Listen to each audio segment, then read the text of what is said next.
David Axelrod was mentioning there about the exchange on Libya and the president calling Mr. Romney offensive. That was one of these critical moments in tonight's debate. It came during that discussion about the attack on the American consulate in Benghazi. The question was framed as if it was an embassy in Benghazi. It's not, it's a consulate. But when President Obama was responding to Governor Romney's assertion about the president and his administration's handling of that attack, which killed 4 Americans, this is what happened, beginning with President Obama's response and concluding with a very dramatic moment, maybe the most dramatic moment in the course of this evening, a moment that Mitt Romney obviously thought was going to be a great moment for him until it just went horribly wrong.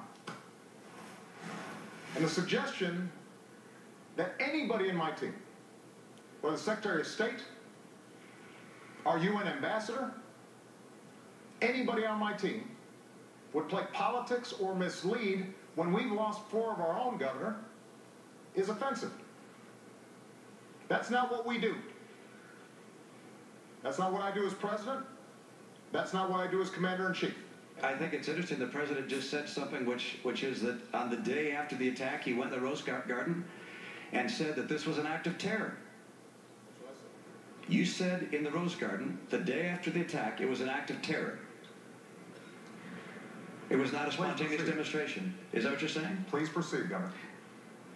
I want to make sure we get that for the record, because it took the president 14 days before he called the attack in Benghazi an act of terror. Get the transcript. He did, in fact, sir. So let me call it an act of terror. Can you say that a little louder, Candy?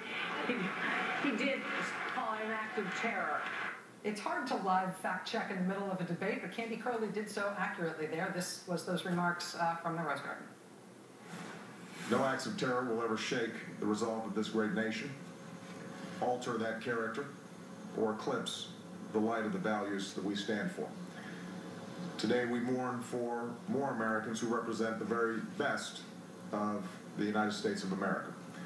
We will not waver in our commitment to see that justice is done for this terrible act, and make no mistake, justice will be done. This issue is something that the Romney campaign had been